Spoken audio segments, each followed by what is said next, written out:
Assalamualaikum warahmatullahi wabarakatuh. Waalaikumsalam warahmatullahi wabarakatuh. Alhamdulillah alladzi anzala al-Qur'an hudan lin-nas wa bayyinatin minal huda wal furqan. Asyhadu an la ilaha illallah wa asyhadu anna Muhammadan 'abduhu wa rasuluh. Allahumma shalli wa sallim wa barik ala nabiyyina Muhammadin wa ala alihi wa sahbihi wa man tabi'ahum bi ihsanin ila yaumiddin. Allahumma inna nas'aluka 'ilman nafi'a wa na'udzu bika min 'ilmin la yanfa'. Allahumma inna nas'aluka khaira ma fi hadhihi al-lailah wa khaira ma ba'da wa na'udzu bika min syarri ma fi hadhihi al-lailah wa syarri ma ba'da. Allahumma arhamna bil Qur'an waj'alhu lana imaman wa nuran wa hudan wa rahmah. Allahumma rzuqna tilawatahu ana al-lail wa atrafan nahar. Bapak Ibu hadirin yang dirahmati Allah Subhanahu wa taala, kita lanjutkan tafsir kita di surat Al-Baqarah di ayat ke-155. Insyaallah nanti sampai 157. Seperti biasa kita baca ayatnya terlebih dahulu, baru kemudian kita terjemahkan dan kita bacakan tafsirnya. A'udzu billahi minasy syaithanir rajim.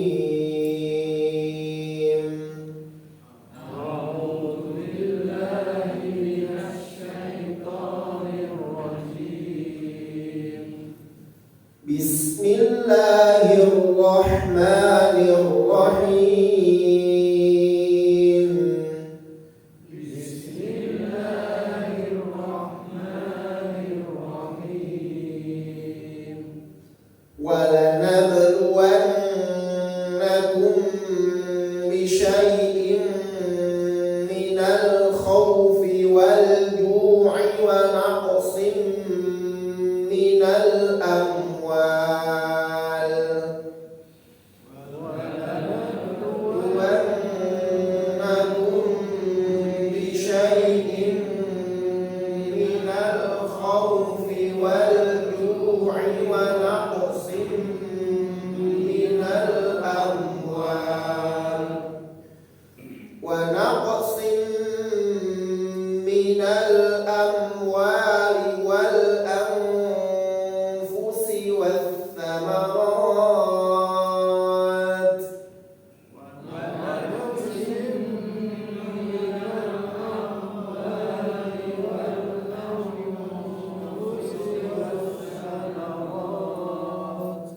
Wabashiris sabirin.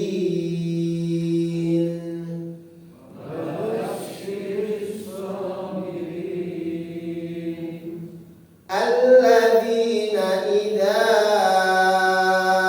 asabathum musibah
kalian bisyai'in dengan sesuatu, minal khaufi ketakutan, wal ju'i dan kelaparan, wa naqsin dan kekurangan, minal amwali dari harta benda, wal anfusi dan jiwa, was thamarat dan buah-buahan, wa basyiris sabirin dan berikan kabar gembira as-sabirina kepada orang-orang yang sabar.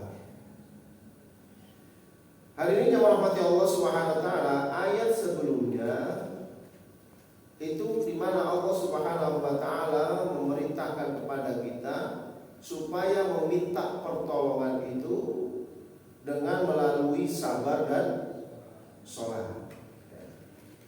Nah, sekarang diberitakan lagi oleh Allah Subhanahu wa taala bahwa Allah akan menguji kita dengan berbagai macam musibah, maka hendaknya kita menjadi orang-orang yang sabar.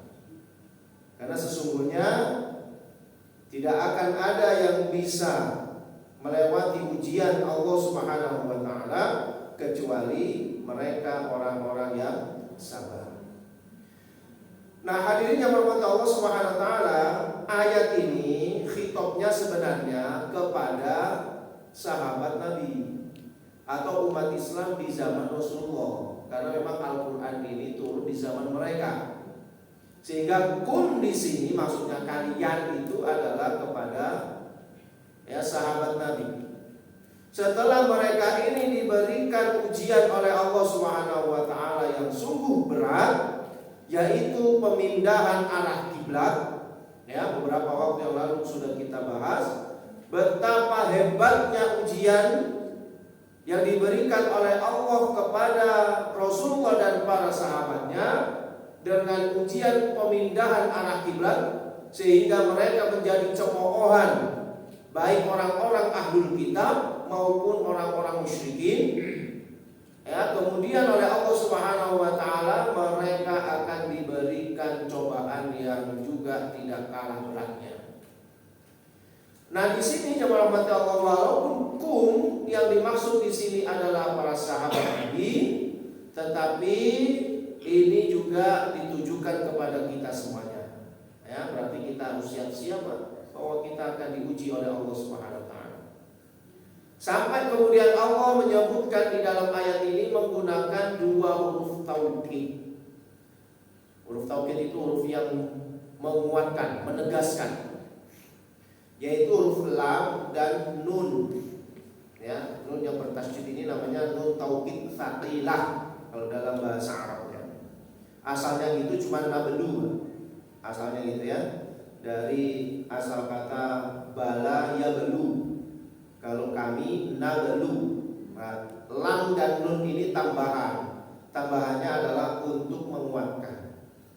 Samalah dengan bahasa Indonesia itu, baik. Bahasa Indonesia itu bahasa Jawa terutama bahasa Jawa. Bahasa Jawa itu kalau ingin menguatkan sesuatu itu cuman ditambahi huruf u. Api tadi uapi. Tambahin u aja. U itu berarti menguatkan kan? Elek tadi elek berarti elek tenan sih. Iya.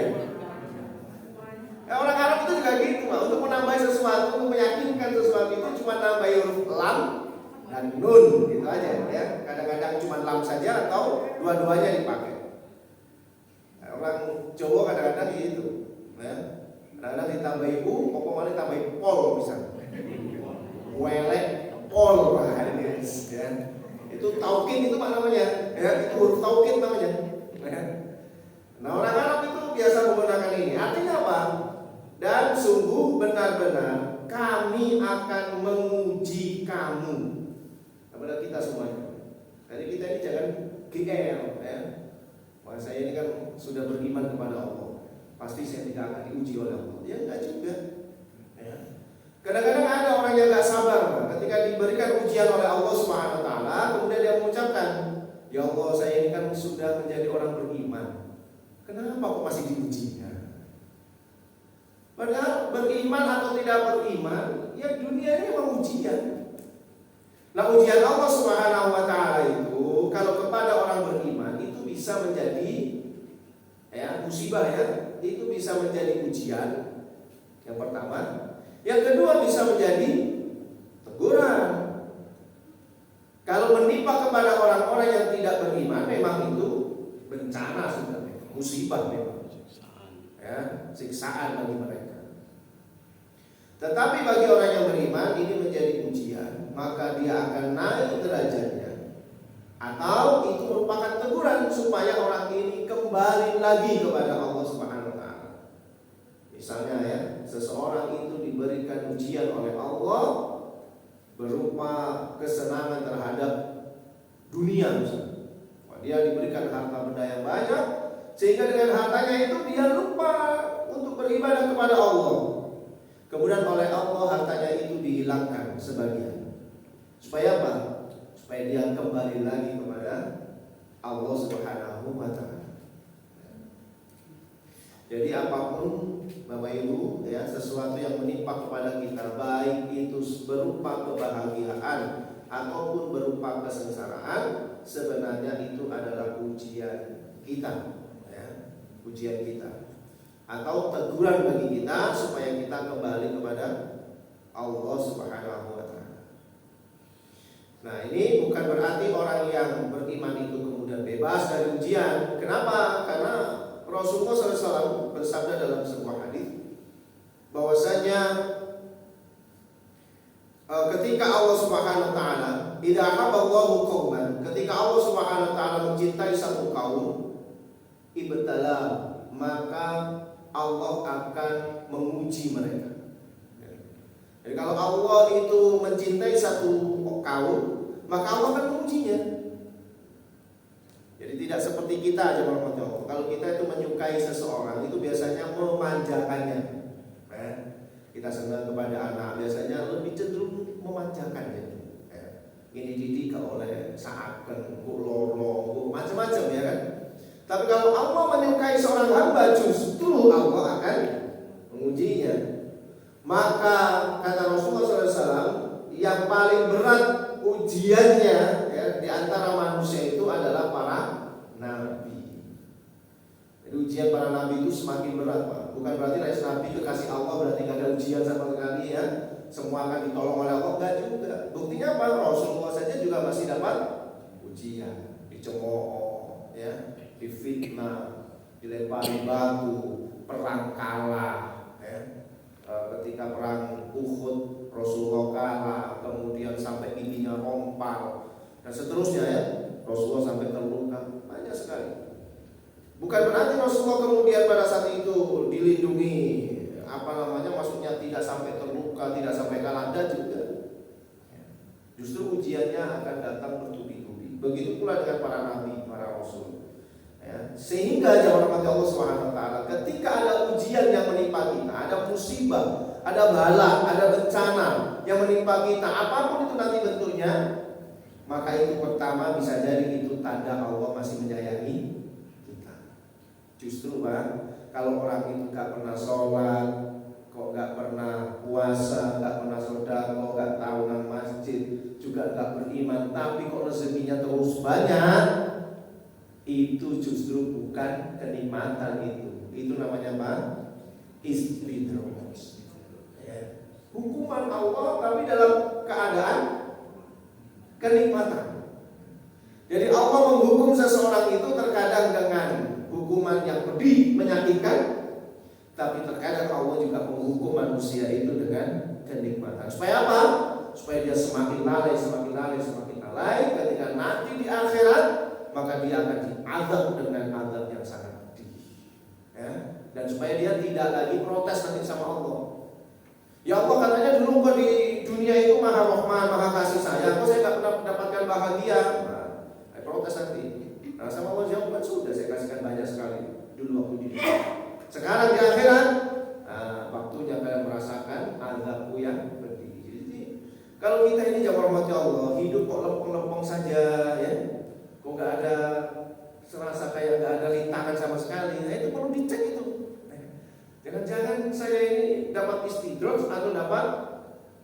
kenikmatan. Karena kalau lagi diuji sama Allah, ya itu berarti tanda Allah masih menyayangi kita, ya. Karena memang Rasulullah mengatakan seperti itu. Jadi Allah itu kalau menyayangi hambanya, justru Allah akan memberikan ujian.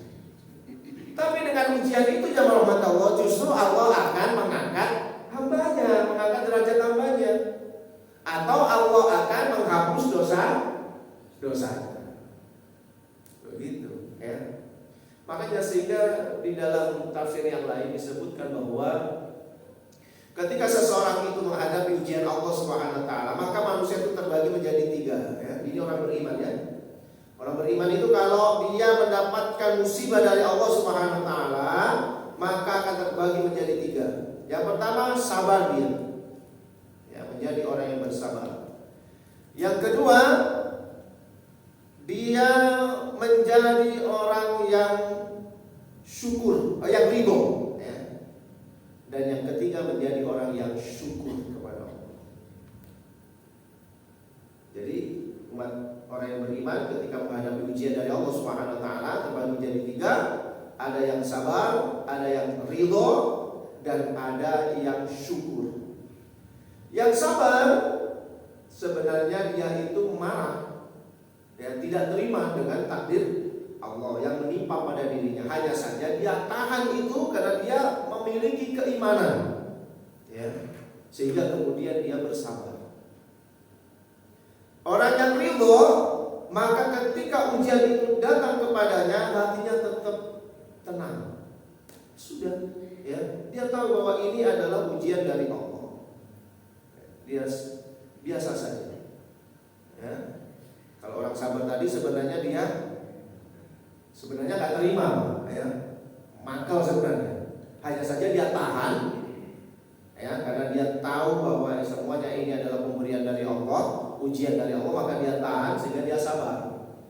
Tapi kalau ridho, dia melihat kenyataan, ya wis gak apa-apa lah, memang ini adalah bagian daripada ujian Allah Subhanahu wa taala. Jadi hatinya tetap dingin, ya, tidak panas sebagaimana yang sabar tadi. Panas sebenarnya tapi dia tahan, ya, supaya tidak meledak.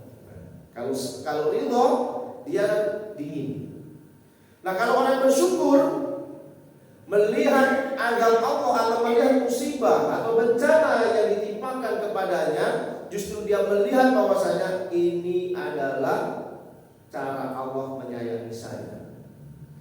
Ini cara Allah mengampuni dosa-dosa saya. Ini cara Allah untuk meringankan beban saya nanti di akhirat. Sehingga dia melihat betapa besarnya pahala orang-orang yang ditimpakan musibah oleh Allah Subhanahu wa taala, justru dia bersyukur kepada Allah. Alhamdulillah dapat bencana. Kira-kira kita bisa nggak ke derajat yang syukur gitu? Kalau bencananya kecil sih nggak masalah. Kesandung jeduk, alhamdulillah. Ini bagian Allah mengampuni dosa saya. Karena Rasulullah itu mengatakan hatta asyauka, sampai duri yang rancak di daging kita. Kalau kita merasa kesakitan, maka itu juga cara Allah mengampuni dosa kita. Begitu sadar, alhamdulillah ini cara Allah mengampuni dosa kita. Kalau kecil, kalau besar, rumah hilang, misalnya kebakaran gitu kan. Itu di situ kita akan jadi orang sabar, orang ridho, ataukah orang yang bersyukur. Nah, itu lihat itu nanti kita. Paling pol jadi orang sabar itu sudah bagus ya, ya, orang sabar itu sudah bagus. Nah, hadirin jamaah rahmat Allah Subhanahu wa taala, jadi jelas bahwasanya Allah akan menguji kita, ya, dengan apapun itu. Bisyai'in, dengan sesuatu. Ini nanti para ulama, ya, menafsirkan bisyai'in, ada ba di sini. Ya. Ba di sini ada yang mengatakan bahwa litab'id, sebagian, sesuatu tapi bermakna sebagian, sedikit maksudnya. Ya, sungguh kami akan memberikan ujian kepada kalian berupa sedikit rasa khawatir, takut, ya. Sedikit rasa lapar, enggak. Bukan yang kelaparan betul itu enggak. Ya. Ada kalimat bisyai'in di sini. Ya, sebagaimana Imam Syafi'i juga menafsirkan firman Allah Subhanahu wa taala, "Wansahu bi ru'usikum." Ada bi di situ. Wamsahu dan usapkan biru usikum kepala kalian. Bi di situ dimaknai oleh Imam Syafi'i, ya, faidah huruf bi di situ adalah litamkin. Maka Imam Syafi'i menerjemahkan dan usaplah sebagian kepala kalian. Makanya kita tidak heran Pak kalau ada orang ya mendapatkan wudu itu mengusap kepala itu cuma sebagian saja, kadang depan saja. Ada nggak orang yang wudunya gini? Banyak. Ada di sini aja. Ya. Ya seperti itu karena memang pemahamannya bi itu bermakna tabai. Ya. Tapi menurut Imam Malik enggak. Bi itu bukan bermakna litamai. Di situ hanya imbuhan saja, gitu ya. Sehingga mengusap kepala itu tetap menurut Imam Malik sebagaimana dicontohkan oleh Rasulullah, mulai dari bada'a bi muqaddami rasihi, mulai dari awalnya ya, kemudian berjalan ke belakang, tsumma dhahaba ila awali, kemudian dia bergerakkan tangannya ke tempat semula dia mengusapnya. Ya menurut Imam Malik jadi tetap dari belakang, dari depan ke belakang, ke depan lagi, baru kemudian telinga. Jadi kami akan menguji kalian bisyai'in dengan sesuatu sedikit saja minal khawfi dari ketakutan. Ya kayak kemarin Pak ya, 2 tahun atau berapa 2 tahun ya kita diuji oleh Allah Subhanahu wa taala dengan rasa takut itu. Dengan adanya apa? Corona ya. Sampai sholat harus renggang ya. Sampai ada larangan kalau yang batu-batu itu nggak boleh ke masjid. Hari ini ada orang batu saja satu masjid, lihat semuanya. Wah jangan-jangan ini. Karena rasa takut, rasa khawatir nanti ketularan. Karena memang sudah betul-betul nyata di depan kita ada yang mati lah karena corona ya. Ini terlepas dari penafsiran masing-masing ya. Ada yang mengatakan ini konspirasi, ada yang mengatakan ini nggak benar, ada yang mengatakan benar ini ya. Itu terlepas dari semuanya itu Pak. Tapi ala kulli hal sebenarnya kita pada saat itu dalam kondisi takut juga sebenarnya, khawatir juga. Ya sampai kemana-mana bawa hand sanitizer. Sekarang ada nggak ya bawa ya? Pakai masker aja udah jarang-jarang ya. Ya itu jadi ya kita akan diuji dengan sedikit saja, nggak lama-lama kok, paling 2 tahun saja ya. Nggak lama itu ketakutan itu. Dan itu pun juga tidak semua orang takut. Ada yang ya menghadapinya aja biasa-biasa saja itu. Tetangga saya itu biasa-biasa saja, santai-santai aja. Ya. Saya tanya, Mas nggak pakai masker? Harus usah ya. Tukang ini ngambilin sampah itu, ngambil sampah saja nggak pakai masker dia. Masya Allah. Ya, jadi kita akan diuji oleh Allah dengan sedikit rasa takut ya. Bisa jadi dengan rasa kekhawatiran atau ketakutan adanya musuh ya. Hari ini mungkin di antara kita ya, itu juga sudah mulai ada ketar-ketir Pak ya, akan bangkitnya New PKI gaya baru ya. Yang mulai ketar-ketir nih ya. Karena mereka sudah mulai menduduki posisi-posisi penting. Hari ini sudah mulai menduduki posisi-posisi penting itu. Nah, ini mulai khawatir. Ini kira-kira siapa yang akan dibidik menjadi pemimpinnya yang menduduki negara ini? Ya, tahuan ini nanti. Kalau mereka sudah merujuk kepada satu orang yang akan ditunjuk menjadi pemimpinnya, wah ini nanti kalau bisa jadi goal, bisa jadi presiden misalnya ya, nomor 1 di Indonesia ini, ya sudah. Karena dari dulu dia tidak suka dengan orang Islam kan, karena yang paling getol itu melawan itu ya di samping TNI, yang utama itu adalah umat Islam. Ya siap-siap saja kalau seperti itu ya. Kalau kita cuek-cuek saja hari ini, ya bisa jadi tahun 65 terulang kembali. Ya, wallahu a'lam bishawab. Kayaknya tanda-tandanya sudah banyak Pak. Karena di daerah-daerah sudah mulai seneng pantengan ya, sudah mulai seneng kayak pangan dan sebagainya ya. Kata mbak saya, masih muda Bik. Zaman dulu ini sekarang ini.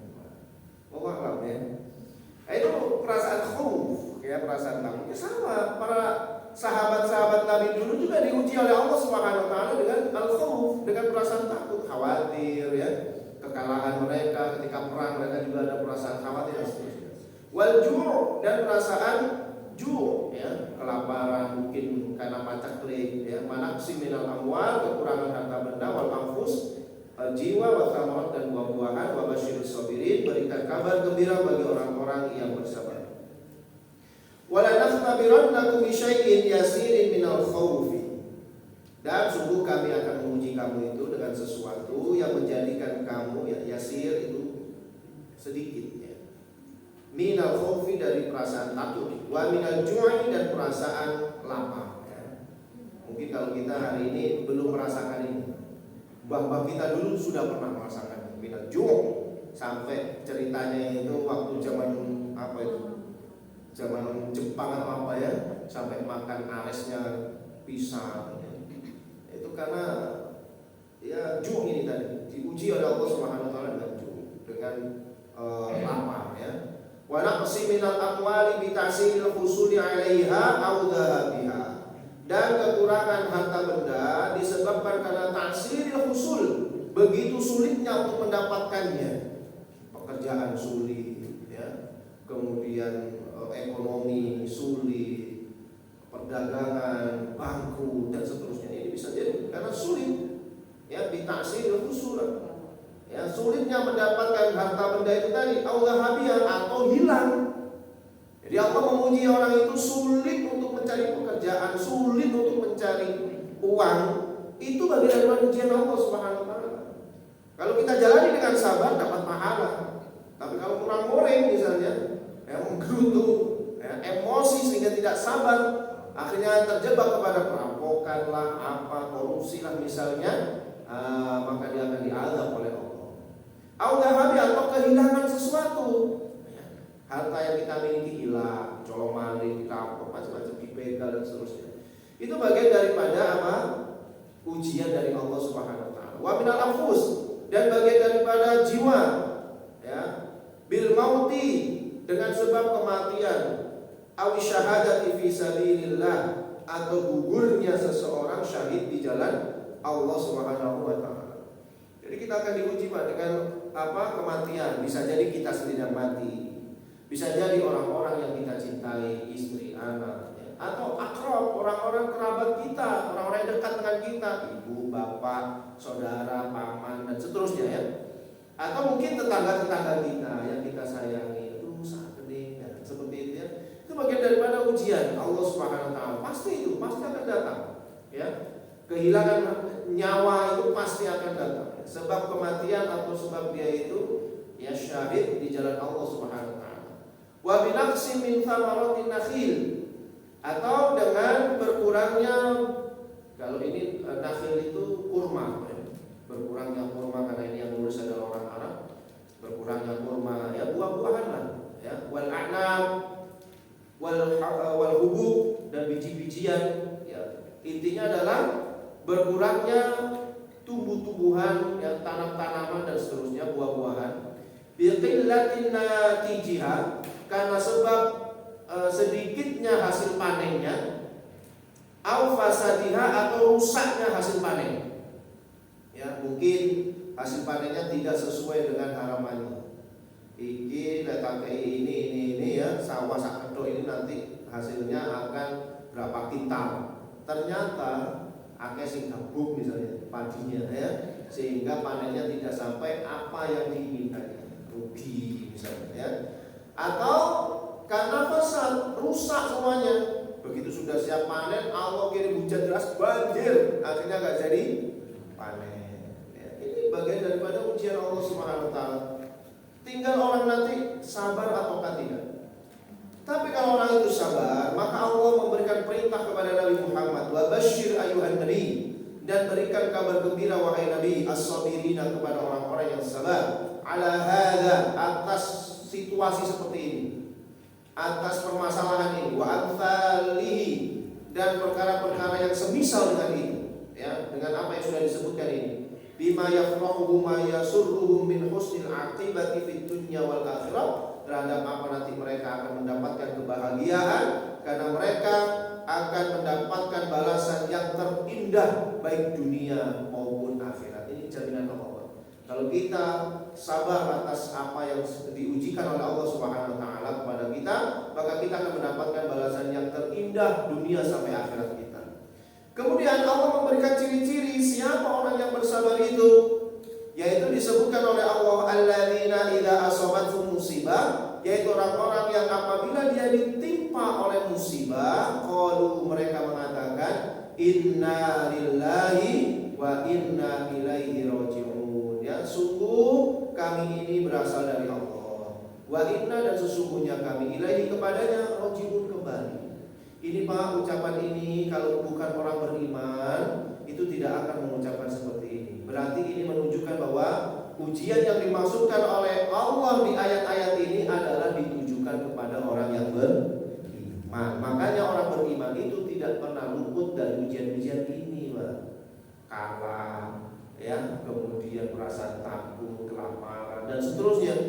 Ya, hari ini banyak saudara-saudara kita yang kelaparan, misalnya di Ethiopia. Dulu negeri Habasyah kaya raya Pak dulunya, sejak dijajah oleh Eropa kemudian menjadi negara yang sangat miskin sampai hari ini, ya. Padahal dulunya adalah negeri yang kaya raya. Ingat, hijrah pertama sahabat Nabi itu adalah kemana? Habasyah, baru ke Madinah kan? Awal mulanya ke Habasyah, ya. Nah kemudian baru ke Madinah. Yaitu orang-orang yang mengucapkan inna lillahi wa inna ilaihi raji'un adalah orang-orang yang sabar. Sehingga ucapan innalillahi ini tidak mesti diucapkan untuk orang yang mati, ya. Jadi bukan hanya naksi minal angkus saja, ya.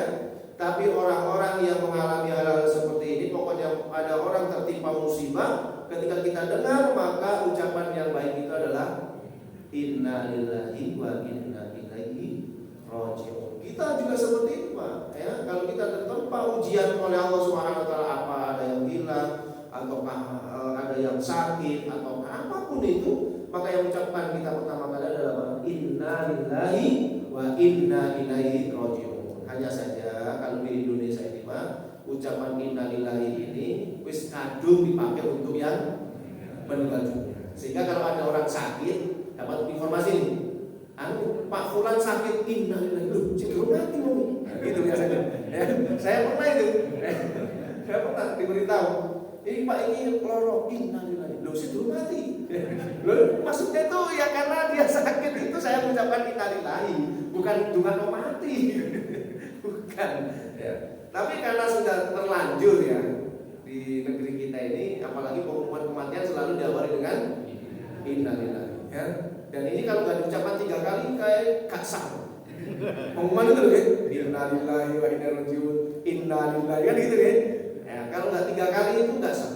Ya. Coba 7 kali, 10 kali. Kurang afdol ya. Kemudian min sifati haula'i as-sabirina annahum idza samu bi syai'in yakrahunahu. Ya, di antara sifat mereka orang-orang yang sabar, ya, di antara sifatnya adalah ketika mereka menimpa sesuatu musibah yang mereka tidak menyukainya, qalu, maka mereka mengatakan inna abidun mamlukuna lillah, sesungguhnya kami adalah cuma seorang hamba saja yang dimiliki oleh Allah, kami ini milik Allah gitu. Ya mudabbiruna bi amrihi wa tasrifihi, maka kami tunduk terhadap perintahnya dan perubahan yang dilakukan oleh Allah. Ya namanya dimiliki mau apa, Pak? Kan nggak bisa berbuat apa-apa. Yaf'alu bina ma yasha', dia berbuat kepada kami sekehendak hatinya, sesuai dengan keinginannya. Allah berkehendak kepada kita ya sesuai dengan keinginan Allah, karena dia penciptanya, kita yang diciptakannya. Ya. Ini kalau orang beriman seperti ini nantinya. Wa inna ilaihi raji'un, dan sesungguhnya kami akan kembali kepadanya bil mauti, dengan kematian. Pasti kami akan kembali kepadanya dengan kematian.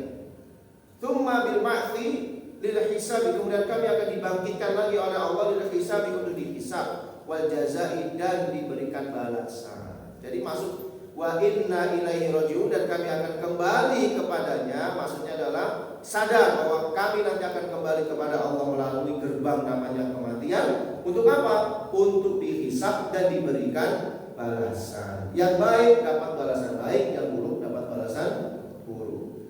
Kemudian orang-orang yang sabar, yang mengucapkan innalillahi wa inna ilaihi raji'un itu, oleh Allah Subhanahu wa taala disebutkan ulaika alaihim shalawatun min rabbihim, mereka itulah yang mendapat sholawat dari Rabb-nya, dari Tuhan mereka, wa rahmatun, dan kasih sayang, wa ulaika humul muhtadun, dan mereka itulah orang-orang yang diberikan petunjuk oleh Allah Subhanahu wa taala. Ulaika as-sabiruna lahu tsana'un min rabbihim. Jadi sholawat di situ maksudnya adalah tsana'un, pujian. Ya, mereka orang-orang yang bersabar, lahu bagi mereka tsana'un, pujian min rabbihim dari Tuhan mereka. Ya, sehingga orang-orang yang bersabar atas musibah yang diberikan Allah kepadanya, dia bersabar, maka dipujilah oleh Allah Subhanahu wa taala. Dalam riwayat yang lain, dalam tafsir yang lain, sholawat yang dimaksud di sini adalah ulaika alaihim sholawatu min rabbihim. Sholawat ay al-maghfirah, artinya adalah ampunan dari Allah. Ya, jadi ketika seorang itu ditimpa musibah, ketika dia bersabar, maka itulah cara Allah mengampuni dosa hamba. Maka Allah mengampuni dosa hamba itu melalui 4 caranya, ya. Yang pertama dengan cara orang itu bertobat kepada Allah. Kalau bertobat sebesar apapun dosanya pasti diampuni oleh Allah. Yang kedua, Allah mengampuni dosa hambanya melalui perintah-perintahnya. Ketika orang itu diberikan perintah oleh Allah dan dikerjakan ketaatan kepada Allah, sholatkah, puasakah, semuanya, maka itu juga cara Allah mengampuni dosa hambanya. Sehingga kalau kita sholat, itu sebenarnya kita sedang minta ampun kepada Allah. Ada hadisnya banyak, ya. Sholat antara sholat yang satu dengan sholat yang lain, ya, Ramadan ke Ramadan, Jumat ke Jumat, ya, semuanya itu adalah pengampunan dosa. Kemudian yang ketiga, dengan cara Allah menimpakan musibah. Musibah yang ditimpakan kepada kita itu juga cara Allah mengampuni dosa-dosa kita. Dan yang terakhir, Allah mengampuni dosa hambanya adalah dengan apa? Dengan dimasukkan ke dalam neraka. Ini bagi orang beriman. Dimasukkan dulu, selama dia ada imannya, maka nanti akan diangkat oleh Allah dan akan dimasukkan ke dalam surganya Allah Subhanahu wa taala. Jadi hari ini jemaah rahmat Allah, sholawat di situ ada yang menafsirkannya sebagai ampunan, ada yang menafsirkannya sebagai tsana'un, ya, pujian dari Allah Subhanahu wa taala, wa rahmatun 'azimatun, dan kasih sayang Allah yang sungguh besar, minhu darinya subhanahu, ya, Allah Subhanahu wa taala. Wa ulaika humul muhtaduna ila rasyadi, dan mereka itulah yang mendapatkan petunjuk ke jalan yang lurus, ya. Jadi orang-orang yang bersabar atas ujian, atas musibah dari Allah Subhanahu wa taala, maka mereka akan mendapatkan pujian, ya. Ketika mereka diberikan pujian, sabar, maka Allah akan berikan pujian kepada dia. Pujian Allah tidak sama, Bapak, dengan pujian kita dengan manusia. Ya, kalau pujian kita dengan manusia itu tidak berefek apapun. Kalau wong pinter mek dipuji, pinter awakmu iki. Karena apa? Terus saya seneng menurut orangnya, ya. Enggak berefek apapun. Tapi kalau Allah yang memuji, Pak, ya, pujian Allah Subhanahu wa taala itu akan apa? Membawa keberkahan. Ya. Kalau Allah sudah memuji seseorang seperti ini, ya, Allah akan memuji orang-orang yang membaca Al-Quran wa yatadarrusunahu, ya, sebagaimana dalam hadis Rasulullah, majtama'a qaumin fi baitin min buyutillah, tidaklah berkumpul satu kaum, ya, yang di dalamnya di dalam rumah-rumah Allah, yang kemudian dia saling membacakan Al-Quran, kemudian saling bertadarus di dalamnya, illa hafazuhul malaikat dan seterusnya. Dan mereka itu adalah orang-orang yang dipuji-puji Allah di sampingnya. Nah, efek dari pujian Allah itu apa? Allah turunkan malaikat untuk melindunginya, Allah berikan kebahagiaan, Allah berikan ketenangan. Itu pujian Allah, berefek betul kepada manusia. Sehingga kalau kita ini dipuji oleh Allah Subhanahu wa taala, itu sangat berefek dunia sampai akhirat kita. Tapi kalau Allah mencela seseorang, itu juga berefek, ya, disengsarakan hidupnya, dibuat sempit kehidupannya di dunia. Walaupun dia diberikan harta yang banyak, tapi hidupnya disempitkan oleh Allah, gitu kan. Kemudian nanti di akhirat mereka akan dibalas oleh Allah dengan balasan yang pedih. Itu kalau Allah mencela manusia. Kalau kita mencela manusia, kadang-kadang tidak ada efeknya. Ngilok menurut welek minus dua blok itu aja, ya, cuman gitu saja. Tapi kalau Allah sudah mencela seseorang itu, ulaika humul fasiqun, mereka itu adalah orang-orang yang fasik. Itu berarti ada konsekuensinya, ada efeknya bagi orang yang dicela. Begitu pula ketika Allah, ya, memuji seseorang, maka pasti akan ada efek. Sehingga orang-orang yang bersabar atas ujian dari Allah Subhanahu wa taala itu, maka mereka akan mendapatkan pujian dari Allah Subhanahu wa taala. Efeknya sungguh luar biasa. Ya. Ayat ini masih menyambung dengan ayat sebelumnya tadi, jemaah rahmat Allah, ya, yaitu ya ayyuhalladzina amanu ista'inu bis-sabri was-shalah innallaha ma'as-sabirin. Ya, ayat sebelumnya kan gitu.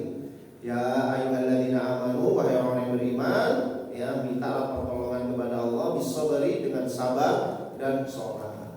Ya. Maka ujian ini ketika kita diuji oleh Allah, mintalah pertolongan kepada Allah dengan apa? Dengan sabar. Wa basyiris sabirin.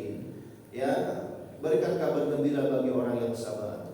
Menurut para ulama, sebagaimana Syekh Ibnu Utsaimin yang menyebutkan di dalam Syarah Riyadhus Shalihin, bahwasanya sabar itu ada 3 bentuknya.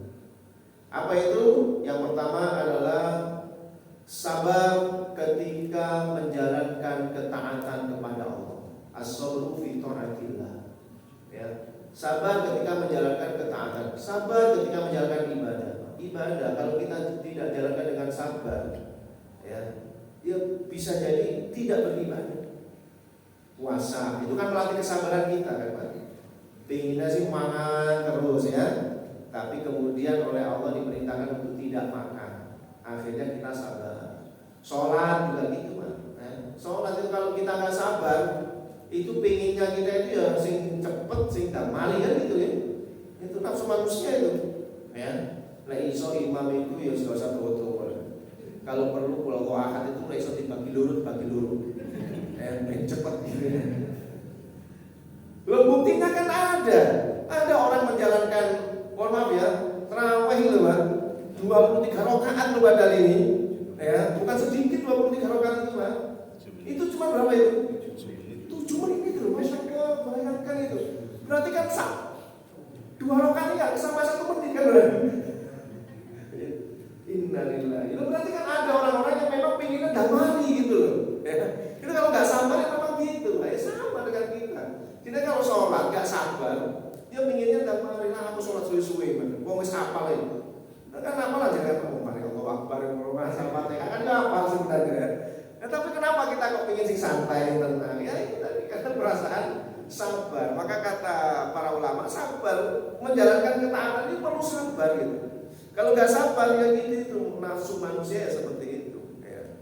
Kemudian yang kedua adalah sabar ketika menghadapi musibah dari Allah Subhanahu wa taala. Ya, ketika kita menghadapi musibah dari Allah itu butuh kesabaran. Ya kalau nggak sabar itu tadi akhirnya misalnya diuji oleh Allah dengan kekurangan harta benda. Karena nggak sabar akhirnya apa yang dilakukan? Ya banyak yang mencuri, yang merampok, yang begal. Yo ngepet barang, babi ngepet misalnya ya, ke dukun, ke gunung kawi, ke pinggir-pinggir pantai, nyilem, ke mari-mari jam 12 bengi misalnya, macam-macam lah, ya, saking pinginnya gitu ya. Kadang-kadang yang sampai ke kuburan katanya ya, kalau di Jawa ini kan luar biasa. Kalau mau mati malam Jumat apa, lagi itu mesti ditunggu ya, khawatir kalau pocongnya diambil, macam-macam ini. Ya, karena orang-orang nggak sabar gitu loh ya, inginnya sih bisa jemput tali pocong dia so ngilang, balik mana ya? Ya Allah, jadi itu Pak ya, sabar ketika menghadapi ujian. Dan yang ketiga adalah sabar ketika meninggalkan perkara yang dilarang oleh Allah. Meninggalkan perkara yang dilarang oleh Allah itu butuh kesabaran. Kalau nggak sabar ya bablas saja manusia ini. Karena nafsunya seperti itu. Demikian hadirin jemaah Allah Subhanahu wa taala yang bisa kita pelajari ya di ayat ke-155 sampai ayat ke-157 terkait dengan bagaimana Allah akan menguji kita dan kuncinya adalah bersabar. Maka kita akan mendapatkan